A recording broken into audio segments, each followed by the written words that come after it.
হ্যাঁ রক্তিমা, বল। কিরে, কাল তোরা আসছিস তো? দেখ, তোরা না এলে কিন্তু আমি বিয়েই করব না। হ্যাঁ রে ভাই, যাব। এমন সময় ফরেন কোম্পানির একটা ডিল আসলো যে অফিসে সবাই চাপ খেয়ে গেল। কিন্তু প্রদীপ বসকে বুঝিয়ে সুঝিয়ে আমাদের দুজনের জন্য একদিনের ছুটি আদায় করেছে। আর যাই হোক, আমরা দুজন না গেলে তো তোর বিয়েই হবে না। প্রদীপকে তো দুবার কল করলাম, ফোনটা রিসিভই করলো না। মনে হয় পড়ে পড়ে ঘুমোচ্ছে। যাই হোক, তোরা কিন্তু কাল তাড়াতাড়ি বেরিয়ে পড়িস। ওকে বাবা, ঠিক আছে ঠিক আছে, এখন রাখলাম, বুঝলি? হ্যাঁ ঠিক আছে, রাখ।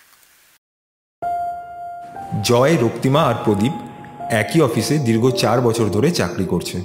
তারা একে অপরের বেস্ট ফ্রেন্ড হয়ে উঠেছে। কেউ কাউকে ছাড়া কিছুই করে না। রক্তিমার বিয়েতে অফিসের সবাই যাওয়ার কথা থাকলেও শেষে একটা বড় অর্ডার কোম্পানি পেয়ে যাওয়ায় রক্তিমার বিয়েতে আর কারোর যাওয়া হচ্ছে না। কিন্তু জয় আর প্রদীপ জানে যে তারা না গেলে রক্তিমা খুবই কষ্ট পাবে। তাই তারা বসকে বুঝিয়ে সুঝিয়ে নিজেদের কাজগুলো ওভারটাইম করে অনেকটা এগিয়ে রেখে একদিনের ছুটি পেতে সফল হয়। হ্যাঁ ভাই দাঁড়া, আসছি আসছি। ফোনটা টেবিল থেকে তুলে ঘর থেকে বেরিয়ে গাড়ির সামনে এসে দাঁড়ালো জয়। গাড়িতে উঠে আয় তাড়াতাড়ি। হ্যাঁ চল চল চল। ভাই, অনেক দিন বাদে এদিকে যাওয়া হচ্ছে, বেশ ভালোই লাগছে। অফিসের এত চাপ আর জাস্ট নেওয়া যাচ্ছিল না। তা যা বলেছিস। আচ্ছা, জায়গাটার নাম যেন কি?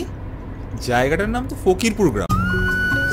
রক্তিমা চাকরির সূত্রে কলকাতাতে ফ্ল্যাট নিয়ে থাকে ঠিকই, কিন্তু তার আসল বাড়ি বর্ধমান ডিস্ট্রিক্টের একটি ছোট্ট গ্রাম ফকিরপুর। দীর্ঘ 2.5 ঘন্টা ন্যাশনাল হাইওয়েতে ড্রাইভ করার পর গাড়িটা গ্রামের রাস্তায় এসে পৌঁছলো। অয়ন গাড়িটা থামিয়ে এক গ্রামের লোককে জিজ্ঞেস করলো, ও দাদা, আচ্ছা রক্তিমা হালদারের বাড়িটা কোন দিকে একটু বলতে পারবেন? আজ তার বিয়ে। এই তো দাদা বাবু, সোজা গিয়া বাঁ দিকে এখন কাঁচা রাস্তা পড়বে। সেই কাঁচা রাস্তা ধরে আপনাকে 5 মিনিট যেতে লাগবো। শেষ বাড়িটাই দিদিমণির বাড়ি। আচ্ছা দাদা, ধন্যবাদ। দুপুর গড়িয়ে বিকেল হয়ে এসেছে। ওরা একটা সাজানো বাড়ির সামনে এসে গাড়িটা দাঁড় করালো। রক্তিমা ওদের দেখে এতটাই খুশি হলো যে নিজের বিয়ের সাজ সম্পূর্ণ না করেই ওদের কাছে কথা বলার জন্য চলে এলো। কিরে, রাস্তায় আসার সময় কোনো অসুবিধা হয়নি তো তোদের? হ্যাঁ হয়েছিল তো। পলিউশন থেকে বেরিয়ে এই ফ্রেশ অক্সিজেন নিতে পেরে আমাদের শরীরটা কেমন করছিল। কথাটা শুনে সবাই একসাথে হেসে উঠল। রক্তিমা দিদি তোমাকে ভেতরে ডাকছে। আচ্ছা রক্তিমা, তুই এবার ভিতরে যা। দেখ তোকে সবাই কেমন ডাকাডাকি করছে। হ্যাঁ হ্যাঁ, তুই যা, আমরা যাওয়ার আগে তোর সাথে দেখা করেই যাব। মানে তোদের তো কাল সকালে ফেরার কথা। হ্যাঁ ভেবেছিলাম তো সেটাই, বাট দেখ না, কাল একটা ইম্পর্টেন্ট মিটিং আছে অফিসে। আসার সময় খবর পেলাম মিটিংটা নাকি একটু এগিয়ে দেওয়া হয়েছে। হ্যাঁ রে, সেকেন্ড হাফে হওয়ার কথা ছিল মিটিংটা, এখন আবার শুনছি নাকি ফার্স্ট হাফে করে দেওয়া হয়েছে। রক্তিমা অত্যন্ত ভয়ের সাথে বলে ওঠে, কিন্তু তোরা এটা আমাকে আগে বলিসনি কেন? আরে আমরা তো এই ব্যাপারটা এখানে আসার পরই জানতে পারলাম রে। কিন্তু রাতে তোরা যেতে পারবি না। আমি তোদের রাতে যেতে দেব না। তোকে তো বললাম কেন আমরা চলে যাব। দেখ, আমরাও চেয়েছিলাম থাকতে, বাট সেটা আর এখন পসিবল হবে না। না না না, এটা এটা কিছুতেই সম্ভব না। রাতের বেলা তোরা ওই গ্রামের রাস্তা ধরে কখনোই যেতে পারিস না। এটা কোনোভাবেই সম্ভব না। সম্ভব না? কি যাতা বলছিস? রক্তিমার এই কথাগুলো শুনে প্রদীপ আর জয় খুবই অবাক হয়। ভয়েতে রক্তিমার কপাল ঘেমে ওঠে। হ্যাঁ রে, আমাদের গ্রামে রাত 9টার পরে কেউ বাড়ির বাইরে বেরোয় না। সেই জন্যই তো আমার বিয়ের সব কাজ এত তাড়াতাড়ি হচ্ছে। যারা গ্রামের লোক আছে তারা একটু পরেই যে যার বাড়িতে চলে যাবে। আর রিলেটিভ যারা এসেছেন সবাই আজ থাকবে, কাল সকালে যাবে। প্লিজ তোরাও আজকে রাতটা থেকে যা। ব্যাপারটা কি বলতো? কি লুকোচ্ছিস আমাদের থেকে? রক্তিমা বুঝতে পারে যে এদের ব্যাপারটা পুরোপুরি খুলে না বলা অবধি এরা আমাকে ছাড়বে না। তাহলে শোন, গ্রামের সবাই বলে রাত 9টার পর কোনো এক ভয়ঙ্কর ছায়ামূর্তি গ্রামের রাস্তায় ঘুরে বেড়াচ্ছে বেশ কিছুদিন ধরে। অনেকেই বাড়ির জানলা দিয়ে দেখতে পেয়েছে। গত 3 সপ্তাহের মধ্যে 3 জনের দেহ ছিন্ন ভিন্ন অবস্থায় উদ্ধার করা হয়েছে। শরীরের অর্ধেকটা খাওয়া, মাথা নেই। কে যেন শরীরের চারিদিক থেকে বেরিয়ে আসা রক্ত শুষে খেয়েছে। 3 জনের দেহ একই অবস্থায় উদ্ধার করা হয়েছে। এছাড়াও অনেকের ছাগল, গরু, মহিষ আধখাওয়া অবস্থায় পাওয়া গেছে। সবাই এটা লক্ষ্য করে দেখেছে যে রাত 9টার পর যারা বেরিয়েছিল তারা আর বাড়ি ফেরেনি। পরের দিন সকালে তাদের আধ খাওয়া মুন্ডুহীন লাশ পাওয়া গেছে। আর তাছাড়া ছাগল গরু এসবও ঠিক রাত 9টার পরেই হারানো শুরু হয়েছে। সবাই বলছে যে এটা কোনো ভয়ঙ্কর পিশাচের কাজ। পিশাচ?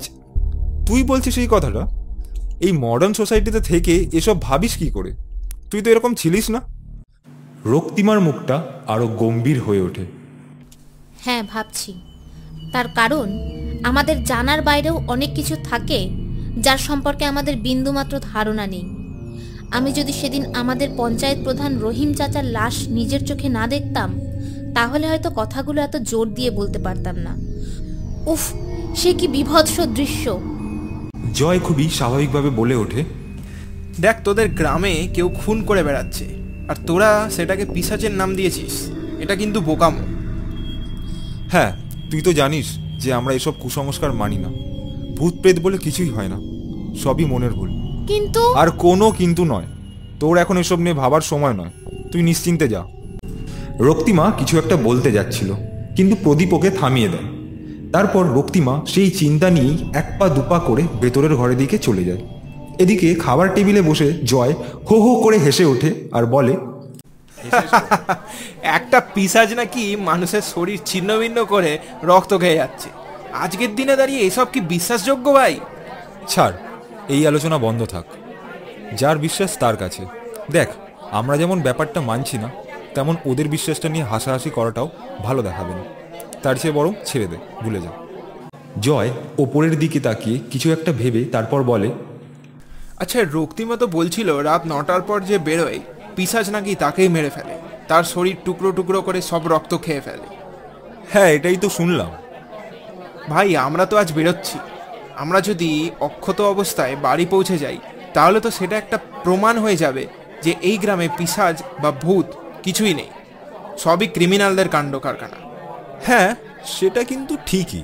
অনেকক্ষণ হলো বিয়েবাড়ির খাওয়া সেরে গ্রামের সব লোক যে যার বাড়ি চলে গেছে। এখনও যারা রয়ে গেছেন তারা সবাই আজ রাতটা এই বাড়িতেই কাটিয়ে সকালে বেরোবে। ঘড়িতে প্রায় 10টা বাজতে চলল।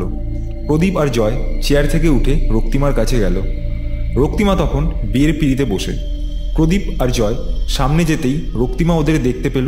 ওরা রক্তিমাকে ইশারা করে বোঝালো যে ওরা বেরিয়ে পড়ছে।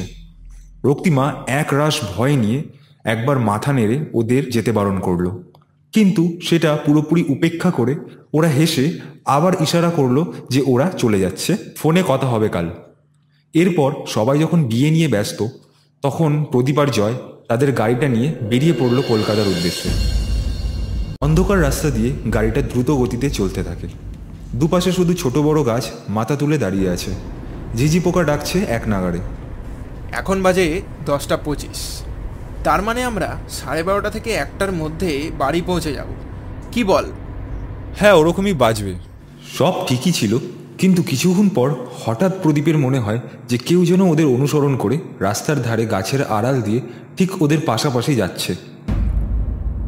শুকনো পাতার ওপর থেকে দৌড়ে গেলে ঠিক যেমনটা শব্দ হয় তেমনই শুনতে পেল প্রদীপ। সঙ্গে সঙ্গে প্রদীপ ঘুরে দেখায় ডান দিকের জঙ্গলটা। জঙ্গলের দিকে তাকাতেই এক কালো ছায়ামূর্তি প্রদীপের চোখে পড়ে, যে ওদের পাশাপাশি গাছের আড়াল থেকে দৌড়চ্ছিল।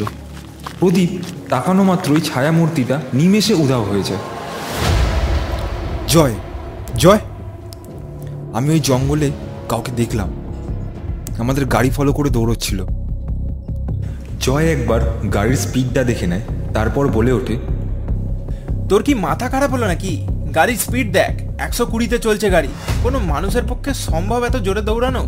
কিন্তু আমি স্পষ্ট দেখেছি। আরে কি না কি দেখেছিস? এত অন্ধকারের মধ্যে ঠিক করে কিছু দেখা যায় নাকি?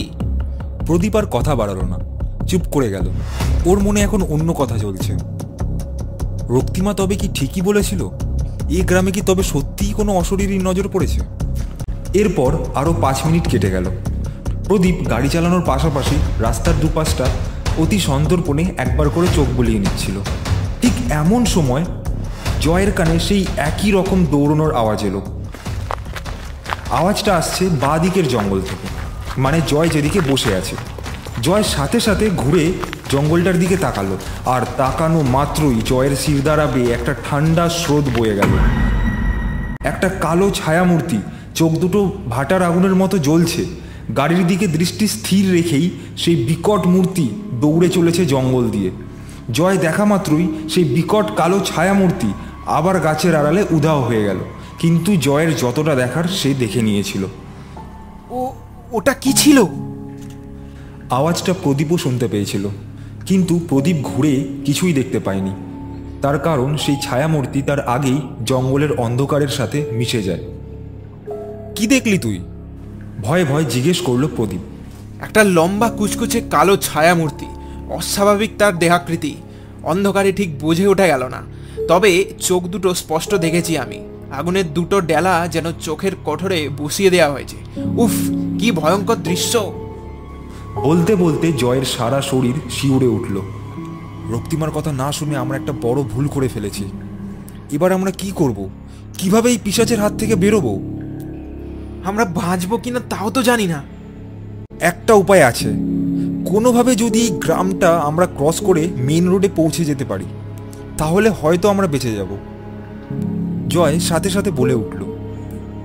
কিন্তু এটা কিভাবে সম্ভব? ওই পিশাচ তো আমাদের পিছু নিয়েছে। যাই হয়ে যাক, গাড়ি থামানো যাবে না। কোনোভাবে আমাদের এই গ্রামটা পার করতেই হবে। আর 15 মিনিটের মতো রাস্তা আছে। এমন সময় হঠাৎ জোরে একটা আওয়াজ হয়ে ওঠে। গাড়িটার গতি কমে আসে এবং পরক্ষণেই থেমে যায়।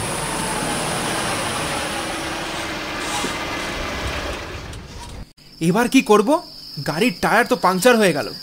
আমি বলেইছিলাম এই পিশাচ আমাদের ছাড়বে না। আমরা বাঁচতে পারবো না। এখন আমাদের ভয় পেলে চলবে না জয়। চল গাড়ি থেকে নেমে দেখি কি হয়েছে। রাস্তাটা অন্ধকারে ঘুটঘুট করছে। জয় একবার চারপাশে তাকিয়ে চেঁচিয়ে বলে উঠল, তোর কি মরার ইচ্ছা হয়েছে? গাড়ি থেকে নামলে ওই প্রেত আমাদের মেরে ফেলবে। ও নিশ্চয়ই আশেপাশেই কোথাও আছে। তোর কি মনে হয় কিছু না করে চুপচাপ গাড়ির ভেতরে বসে থাকলে আমরা বেঁচে যাব? এখানে বসে বসে মরার অপেক্ষা করার থেকে বাঁচার চেষ্টা করাটাই শ্রেয়। আমি বেরোচ্ছি, দেখছি কি করা যায়। জয় বারবার বারণ করা সত্ত্বেও প্রদীপ গাড়ি থেকে নেমে যায়। তারপর মোবাইলের টর্চ জ্বালিয়ে ভালো করে গাড়িটা দেখতে থাকে প্রদীপ। গাড়িটার পেছনে দুটো জায়গায় পাংচার হয়ে গেছে। কি করব এখন? নিজেই মনে মনে বলে ওঠে প্রদীপ। এদিকে জয়ের মন অস্থির। বন্ধুকে এই ভয়ঙ্কর বিপদে একা ছেড়ে ও গাড়িতে বসে থাকতে পারছে না। তাই জয়ও বেরিয়ে আসে গাড়ি থেকে। কিরে, তুই বেরিয়ে এলি কেন? তুই গাড়িতে গিয়ে বস, আমি তাড়াতাড়ি কিছু একটা ব্যবস্থা করছি। বাইরে থাকিস না, বিপদ হতে পারে। জয়ের চোখ প্রায় ভিজে আসে। জয় এক পা দুপা করে এগিয়ে প্রদীপকে বলে, আসুক বিপদ, যদি মরতেই হয় তাহলে একসাথে মরবো, কিন্তু তোকে আমি একা ছাড়বো না। প্রদীপ একটা মুচকি হাসি দিয়ে তারপর বলে, জয় তুই চিন্তা করিস না, আমাদের কিচ্ছু হবে না। চল, আর সময় নষ্ট না করে আশেপাশে একটু ভালো করে দেখি, যদি কোনো ঘরবাড়ি পাওয়া যায়। এমন সময় গাড়ির ওপরে কিছু একটা পড়ার শব্দ হয়। দুজনেই চমকে ওঠে আর সঙ্গে সঙ্গে গাড়ির ওপর দিকে তাকায়। আর তাকানো মাত্রই তাদের চোখ বিস্ফারিত হয়ে ওঠে। গাড়ির ওপরে যেটা পড়েছে সেটা আর কিছুই নয়, একটা কাটা মুন্ডু, চোখ দুটো খোলা, রক্তে মাখামাখি। এটা তো একটা... প্রদীপ নিচু কণ্ঠস্বরে জয়কে বলে, চুপ কর, ওই পিশাচ আমাদের কাছেই চলে এসেছে, আমাদের পালাতে হবে জয়। প্রদীপের কথাটা শেষ হতে না হতেই পাশের গাছপালার মধ্যে থেকে একটা মৃদু হিসহিসে গলার শব্দ ভেসে আসে। কানামাছি, যাকে পাবো তাকে খাবো। কানামাছি, যাকে পাবো তাকে খাবো। কানামাছি, যাকে পাবো তাকে খাবো।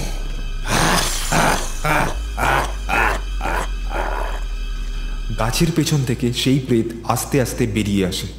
উফ, কি ভয়ঙ্কর দৃশ্য!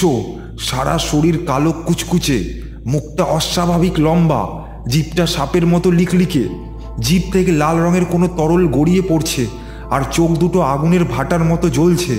প্রদীপ আর জয়ের দিকেই স্থিরভাবে তাকিয়ে রয়েছে সেই প্রেত। প্রদীপ আর জয়ের পাগুলো যেন ভারী হয়ে এসেছে, তারা কাঠ হয়ে দাঁড়িয়ে দেখতে থাকে পুরো দৃশ্যটা। পিশাচটা তাদের দিকেই আস্তে আস্তে এগিয়ে আসতে থাকে। হঠাৎ প্রদীপের সম্বিত ফেরে। কোনো রকমে মনের সমস্ত শক্তি এক জায়গায় এনে জয়ের হাতটা হ্যাচকা টান মেরে প্রদীপ বলে ওঠে, জয় পালা এখান থেকে তাড়াতাড়ি। প্রদীপের আওয়াজ শুনে জয়েরও সম্বিত ফেরে। প্রদীপের কথাটা বুঝে নিয়েই জয় আর প্রদীপ পিছন দিকে ঘুরেই জোরে দৌড়তে থাকে রাস্তা ধরে। ওরা দৌড়তে থাকে আর পিশাচ ঠিক ওদের দিকে এক দৃষ্টিতে তাকিয়ে থাকে। প্রদীপ আর জয় রাস্তা ধরে হাঁপাতে হাঁপাতে সোজা দৌড়তে থাকে। এমন সময় হঠাৎ ওরা পেছন ফিরে দেখে পিশাচটা সেখানে আর নেই যেখানে সে দাঁড়িয়েছিল। আর তারপর যেই সামনের দিকে তাকায় ওরা দেখতে পায় পিশাচটা ওদের থেকে কিছু হাত দূরেই রাস্তার মাঝখানে দাঁড়িয়ে রয়েছে। আর কিছু বুঝে ওঠার আগেই পিশাচটা এসে জয়ের গলাটা টিপে ধরে হাওয়াতে তুলে ধরে আর প্রদীপকে একটা সজোরে ধাক্কা মারে। প্রদীপ রাস্তার পাশে ছিটকে গিয়ে পড়ে। কি বিশাল শক্তি সেই পিশাচের গায়ে! প্রদীপের মাথাটা পাথরে লেগে ফেটে যায়।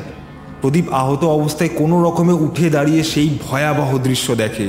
পিশাচটা এক হাত দিয়ে জয়ের গলা টিপে উপরের দিকে তুলে ধরে রেখেছে আর অন্য হাতটা জয়ের পেটের মাঝ বরাবর নিয়ে গেছে। প্রদীপ বুঝতে পারে যে জয়ের শরীরটা ওই পিশাচটা আর কিছুক্ষণের মধ্যে চিরে টুকরো টুকরো করবে। তারপর প্রদীপের পালা। হঠাৎ প্রদীপ দেখতে পায় রাস্তার ধারে কিছু শুকনো ডালপালা পড়ে রয়েছে আর এক মুহূর্ত নষ্ট না করে একটা মোটা গাছের ডাল তুলে নেয় আর সেই ডালটার মধ্যে শুকনো গাছের ডালপালাগুলোকে পেঁচিয়ে ফেলে আর সঙ্গে সঙ্গে সেই মশাল জাতীয় জিনিসটার উপর আগুন লাগিয়ে দেয়। এদিকে জয় ফ্যাল ফ্যাল করে তাকিয়ে নিজের মৃত্যুর সময় গুনছে। ওর আর কিচ্ছু করার নেই। পিশাচটা হাতের বড় বড় ছুরির মতো নখ দিয়ে জয়ের পেটটা চিরতে যায়। এমন সময় প্রদীপ আগুনের সেই মশালটা দিয়ে পিশাচের হাতে সজোরে একটা আঘাত করে। সঙ্গে সঙ্গে পিশাচটা একটা বিকট আর্তনাদ করে পেছন দিকে সরে যায়।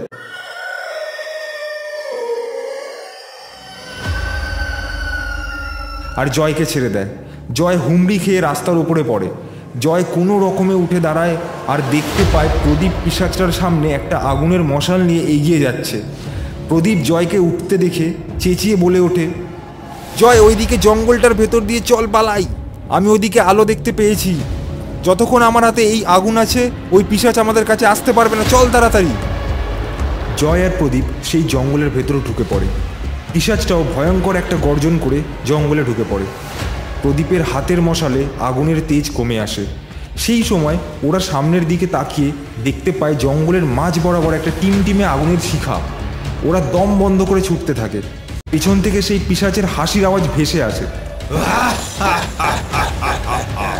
ওরা পেছনে ঘুরে দেখে পিশাচটা ঠিক ওদের পেছনেই আসছে। জয় বলে ওঠে, ওই দেখ প্রদীপ, একটা মন্দির, তাড়াতাড়ি চ।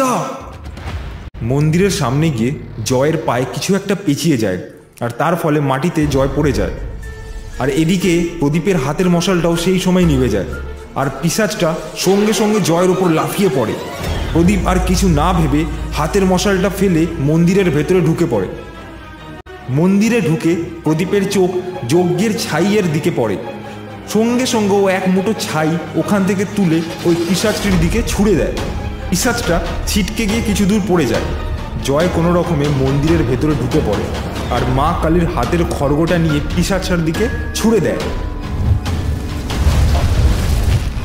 আর খড়গটা সোজা পিশাচটার বুকে গিয়ে গেঁথে যায় আর সঙ্গে সঙ্গে পিশাচটা আগুনে পুড়ে ভস্ম হয়ে যায়। এরপরে কোনোভাবে ওরা দুজনে নিজেদের জ্ঞান হারিয়ে বসে। ভোরবেলায় ওখানে পুরোহিত মশাই এসে ওদেরকে লক্ষ্য করে আর সঙ্গে সঙ্গে গিয়ে ওদের জ্ঞান ফেরানোর চেষ্টা করে। অবশেষে কিছুক্ষণের প্রচেষ্টার পর ওদের জ্ঞান ফিরে আসে। তারপর, বাবা তোমরা এখানে কি করে এলে? আসলে আমরা এখানে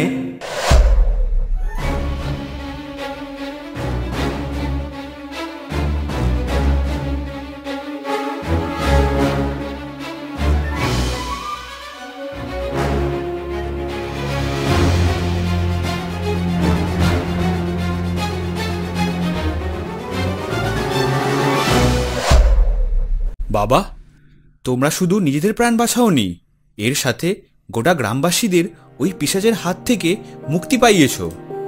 না না ঠাকুর মশাই, আমরা তো নিজেদের প্রাণ রক্ষা করতে গিয়েই পুরো কাণ্ডটা ঘটিয়ে বসলাম। আচ্ছা ঠাকুর মশাই, আমরা এবার চলি, অনেক দূর যেতে হবে আমাদের।